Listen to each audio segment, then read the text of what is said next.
मुझे बहुत जानकारी मिली था आपके बारे में, निकालने की कोशिश किया। साइंस कॉलेज से आप पढ़ के निकले हैं, पढ़ाई के लिए उसमें पैसा नहीं लगता था, बोलते हैं चाय बेचकर, आइसक्रीम बेचकर आप अपनी फीस की रकम जुगाड़ करते थे। उस समय आप कैसे उभरे, उस चीज़ को अपन को जानना था। दिल्ली चुनाव लड़े थे, उस समय बीजेपी पार्टी की चैन उड़ गई थी।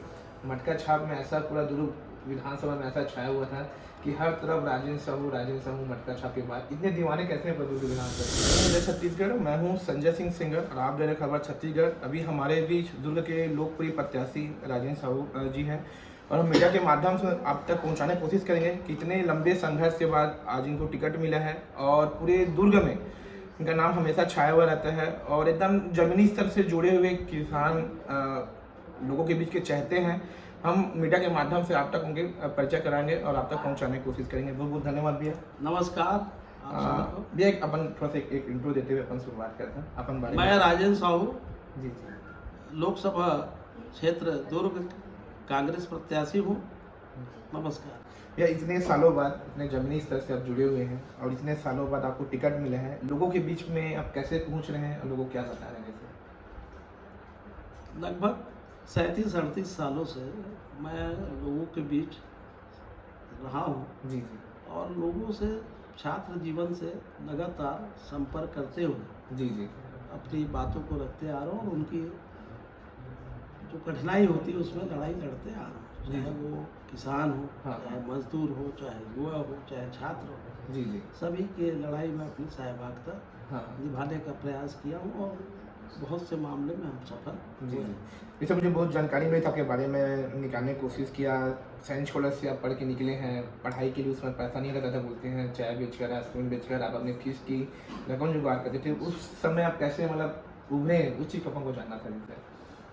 मेरे राजनीतिक जीवन की शुरुआत साइंस कॉलेज और मेरी आर्थिक जो पहला मेहनताना मैं जी जी, साइंस कॉलेज से मेरे को मिला। तो दोनों चीज़ के लिए मैं साइंस कॉलेज दुर्ग को प्रणाम करता हूँ, जी जी, उस भूमि को प्रणाम करता हूँ। हाँ, मैं 8वीं कक्षा में पढ़ता था सन 80-81 में। तो स्कूल से आने के बाद जी जी, साइंस कॉलेज जाता था और पानी पिलाता था वहाँ। हाँ हाँ, लगभग 2 से 5 बजे परीक्षाएं होती थी छात्रों की।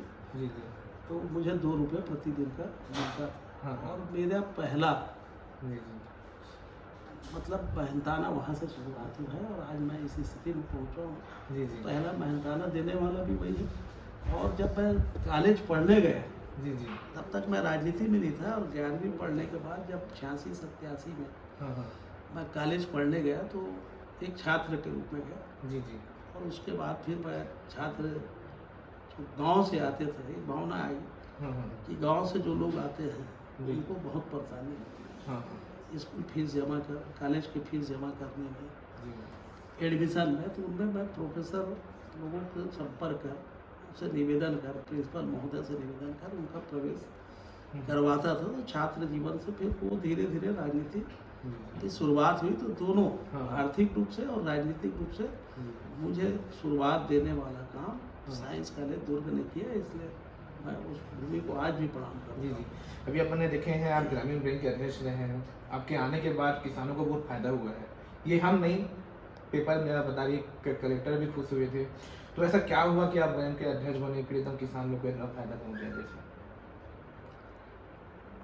बैंक के अध्यक्ष बनने के बाद जी, जी। हमने जितने स्थानों पे हाँ हाँ, सेवा सहकारी समिति की जरूरत थी, किसानों को दूर ले जाकर धान बेचने में दिक्कत होती थी, तो उसको खुलवाने का काम किया जी जी, ताकि हमारे किसान हाँ। सही समय पे अपनी फसल बेच सके और उनको सही समय में भुगतान हो सके। जी जी, और जब तक हम अध्यक्ष थे जी जी, लगभग सभी लोगों को सही समय में खरीदी भी होती थी, भुगतान भी होता था और शासन के प्रति भी सजग रहते थे कि धान का उठाव जल्दी हो जाए। जी जी, मुझे याद है कि लगभग 15 मार्च के पहले हमारे समय में धान का उठाव हो गया था पिछले जी साल। जी, आज भी कई लाख टन हम्म, धान दुर्ग जिला सहकारी बैंक के सोसाइटियों में रखा हुआ है और खराब भी हो रहा जी जी, है। ये दुर्भाग्य वाली हाँ। बात है। जैसे अभी पिछला कार्यकाल में अगर याद दिलाऊँ आपको, मुझे याद है जब आप निर्दलीय चुनाव लड़े थे, उस समय बीजेपी पार्टी की चैन उड़ गई थी।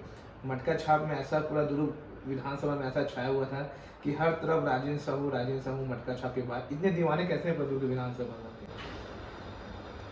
पुराने कार्यकाल को याद करना भी बहुत जरूरी है। मैं बताना चाहूँगा, जी जी राजेंद्र साहू के दीवाने नहीं जी है, जी। तो सब अपने आप को राजेंद्र साहू मानते हैं। अच्छा हाँ हाँ। दुर्ग लोकसभा क्षेत्र में आप जहाँ जाएंगे लोग आप यही बोलेंगे कि हम चुनाव लड़ रहे हैं। जी जी। उसका कारण यह है कि हम लोग एक दूसरे के साथ संघर्ष किए हैं, हाँ हाँ। मेहनत की है, छात्र राजनीति में आंदोलन किए, तो वो छात्र जानते हैं। जी जी। अपने युवाओं को रोजगार दिलाने के लिए हम्म। मांग की, कई जगह स्थानों पे सड़कों के निर्माण की मांग की, जी जी। उसका लाभ आज हमको मिल रहा है। किसान को उसके फसलों का दाम सही मिले, जी जी। किसानों को पानी मिले, हाँ हाँ। ये सब हमने आंदोलन किया, तो सब जुड़ते जुड़ते जुड़ते हम्म। आज भी वही स्थिति है जो दुर्ग मेयर चुनाव का समय था, महापौर हाँ। चुनाव का समय, वो आज लोकसभा का समय है। जी जी। हर व्यक्ति अपने आप को राजेंद्र साहू और प्रत्याशी मान के काम कर रहे हैं। जी जी। अभी आपके सामने जो बीजेपी के प्रत्याशी हैं विजय बघेल जी, अपने आप में बहुत नामी आदमी हैं और कई लाखों वोट से जीते हैं, तो आपके सामने क्या ऐसे चैलेंजिंग है आप बताना चाहेंगे? सबसे बड़ा होता है जनता, जी। मतदाता, हाँ हाँ। उससे बड़ा कोई नहीं होता, जी जी। कोई नामी नहीं होता। हाँ। मतदाता चाहे तो आपको बना दे, मतदाता चाहे तो आपको बिगाड़ दे। जी जी। और इस समय मतदाता का आशीर्वाद, हाँ। जनता का आशीर्वाद, पार्टी के कार्यकर्ताओं का आशीर्वाद जी जी। हमारे ऊपर और हमारी पार्टी के ऊपर। जी जी। तो इतने बड़े लोकसभा क्षेत्र हैं, आप जनता के बीच में कैसे पहुंच रहे हैं, क्या टाइम निकाल रहे हैं, आपके साथ में और कितने लोग ऐसे हैं जो जनता के बीच पहुंच रहे हैं, क्या मुद्दा लेके जा रहे हैं? बहुत से मुद्दे हैं, हाँ। और दुर्ग लोकसभा मेरा लगभग कई सालों से, वासुदेव चंद्राकर जी थे जी जी। जब जिला कांग्रेस कमेटी के अध्यक्ष थे, उनके पहले माननीय भूपेश बघेल जी, माननीय राजेश यादव जी के साथ, माननीय गजेंद्र सिंह ठाकुर जी के साथ मैंने युवा कांग्रेस और एनएसवाई में काम किया। जी जी। और उस समय दुर्ग का तीनों जिला एक साथ था, तो मैं तीनों जिले में दौरा करता था। जी जी। उस समय गाड़ियाँ कम होती थी, हम लोग तो बस और साइकिल से भी दौरा किया, हाँ हाँ। और जब जाते थे तो लोगों के यहाँ रुकते भी थे, उस क्षेत्र में रुकते थे, एक दिन 2 दिन रुक के काम करते थे। हम्म। तो वो लोग आज जान रहे हैं ना जी जी जी। कि हमारे साथ के लोग हैं। हाँ हाँ। और माननीय वासुदेव चंद्राकर जी के साथ तो हम लगातार दौरा किया है, जी जी। तो वो हमारे साथी आज हमारे साथ है। हाँ हाँ।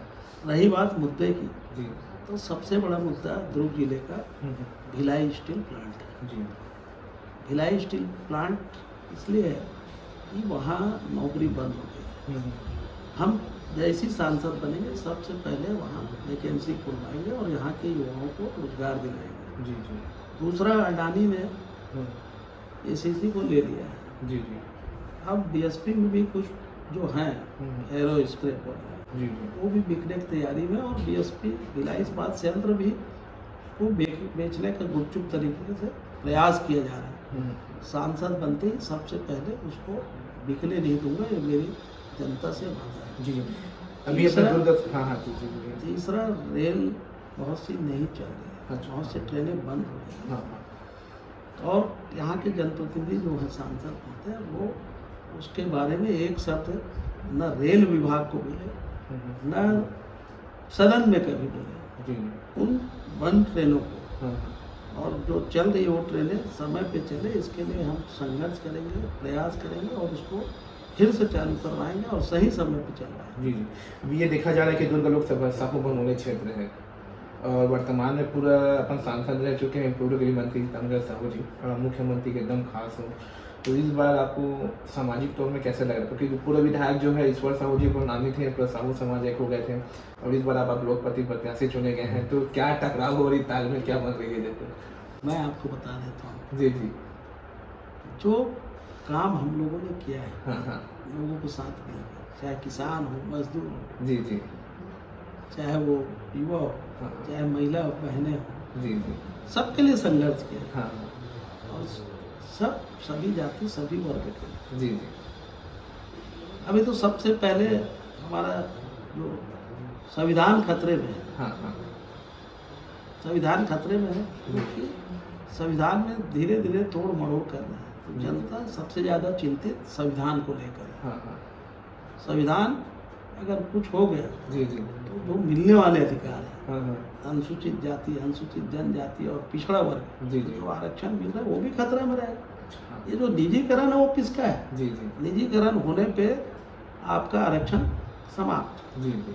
तो ये निजीकरण हाँ। और संविधान में छेड़छाड़ कर जी जी। आपका जो अधिकार है वो भी खत्म हो जाएगा। जो न्याय का अधिकार है, रोजगार का अधिकार है, भोजन का अधिकार है, ये सब किसके कारण मिलता है? संविधान के कारण मिलता है। आपका लोकतंत्र खतरे में है। जी जी। आज लोकतंत्र जीते हुए निर्वाचित लोगों को जब ले जाके हाँ हाँ। अपने पार्टी में डरा धमका के लोग प्रलोभन देके शामिल करने का अर्थ क्या है? जी जी। ये जनता के द्वारा दिए गए मत का अपमान है हाँ हाँ। कि लोगों को एक पार्टी से दूसरे पार्टी में जाए। जी जी। और उसका कारण है हाँ हाँ। ये नहीं चाहते कि चुनाव हो। जी जी। और मैं जनता से कहने वाला हूँ, हाँ हाँ। हमारे जनप्रतिनिधियों से कहने वाला हूँ, जी जी। खाली लोकसभा और विधानसभा बंद नहीं होगा। हाँ हाँ। बंद होगा तो फिर ये पंचायत का जो चुनाव है ना, पंच, सरपंच, हाँ हाँ। अच्छा। जनपद, जी। जिला पंचायत, लोकतंत्र ही नहीं रहेगा तो क्यों? हाँ हाँ। पार्षद, महापौर, नगर पंचायत, किसी का चुनाव नहीं होगा। जी जी जी। इसको हमको और आपको समझना। जी। इससे कुछ मैं पूरा कल अगर बताना चाहूँगा, 2014 के बीच में एक सीट आई थी 11 में, उसके बाद फिर 2019 में 2 सीट आई थी। इस बार 11 सीट में आप लोग क्या उम्मीद करते हैं, जिस हिसाब से भी माहौल बनी हुई है? अब अधिकांश सीट जीतेंगे, लोगों को मालूम चल गया है। हाँ हाँ। इस चुनाव के बाद जी जी। आप देखो 7,000 रुपये जो हमारा भूमिहीन श्रमिक को मिलता था वो बंद हो गया। हाँ हाँ। 2,500 रुपया बेरोजगारी भत्ता प्रति माह मिलता था वो बंद हो गया। जी जी। गोबर खरीदी बंद हो गया। हाँ हाँ। राशन जो 35 किलो प्रति परिवार मिलता था हाँ हाँ। 3 सदस्य या उससे ऊपर वाले को, वो बंद हो गया। जी जी। 5 किलो कर दिया उसको। हाँ हाँ। आपका रजिस्ट्री का जो दर है जी जी। उसमें 5 साल तक कोई बढ़ोतरी नहीं हुई। हाँ हाँ। 30% का छूट अलग मिला था, जी जी। वो बंद हो गया। हाँ हाँ। आपके फल और सब्जी की खेती करने वालों को 10,000 रुपया प्रति वर्ष राजीव गांधी प्रति एकड़ मिलता था, राजीव गांधी न्याय, वो बंद हो गया। जी जी। तो कितने सारी योजनाएं बंद हो गई। हाँ हाँ। और जनता जान रही है जी कि जी। अगर इसको फिर जीता है हाँ हाँ। तो ये मैं बताया ना, जी जी। संविधान खतरे में, लोकतंत्र खतरे में, अधिकार खतरे में, हाँ। ये सब तो हमारा जो वो है जी जी। अधिकार न्याय, हाँ मजदूर न्याय, जी जी। महिला न्याय, हाँ यानी नारी न्याय जी और युवा न्याय और किसान न्याय, 5 हम गारंटी दे रहे हैं जी कि अधिकार बहुत बड़ी बात है। जी जी। अभी जैसे कुछ आपके दुर्ग लोकसभा क्षेत्र में बारे में जानकारी लिया हूँ कि राजेंद्र भैया ऐसे हैं कि यहाँ कोई हमेशा भाईचारा लेके चलते हैं। दुर्ग में इतने सारे मंदिर मस्जिद हैं, कहीं ऐसा छुट्टा नहीं दिया गया है जहाँ आपको लाखों रुपये चंदा नहीं दिए हैं, है ना? तो भगवान के अभी श्रेय कितना आपको लग रहा है और इतना तालमेल रखते हैं, इतने सारे चंदा दिए हैं, लोग बताते हैं कि राजेंद्र भैया पास जाओगे, कभी पूछते नहीं है, जितना हम उम्मीद रखते हैं उससे भी ज़्यादा भैया इतना दान दक्षिणा करते हैं। तो अभी इस वक्त में क्या लगता है लोकसभा चुनाव में उसकी भक्ति भाई अपन के पास श्रेय रहेगी नहीं रहेगी? मैं आपको बता देना चाहता हूँ, मैं 2 रुपये रोजी से काम चालू, जी जी। बाद में मैं कुल्फी भी बेचा। हाँ हाँ। इसमें मेरे को पहले 8 रुपये मिलता था, बाद में 10 रुपये प्रतिदिन मिलता था। जी जी। और उसके बाद ईश्वर ने, भगवान ने हमको बहुत कुछ दिया। जी जी। ये किसका है? समझ। भगवान का है। जी, तो जी। मैं नहीं दे रहा हूँ उनको, हाँ हाँ। वो जो दिए हैं उन्हीं का है। जी जी। इसलिए मंदिर या और किसी स्थान पे जिसमें समाज का हित हो, जिसमें हमारे लोगों को जनहित के काम हो, जी। उसमें अगर थोड़ा बहुत सहयोग कर दिया तो उन्हीं का है, जी, जी। मेरा कुछ नहीं है। अपन मीडिया के माध्यम से जनता से कुछ अपील करना चाहते हैं बिल्कुल, ताकि लोगों तक अपन पहुँचा सकें। मैं राजेंद्र साहू आप सबसे निवेदन करता हूँ कि आप सबके आशीर्वाद से, आप सबके लाड़ दुलार से मुझे कांग्रेस पार्टी ने प्रत्याशी बनाया है लोकसभा क्षेत्र दुर्ग के, और मुझे उम्मीद है कि आप सबके आशीर्वाद से, आप सबके प्यार से मुझे इस चुनाव में आप लोग विजयी बनाएंगे और कांग्रेस पार्टी के पंजा छाप में मुहर लगाकर, बटन दबाकर भारी मतों से विजय देंगे भी और दिलवाएंगे और विजयी बनाएंगे। Thank you.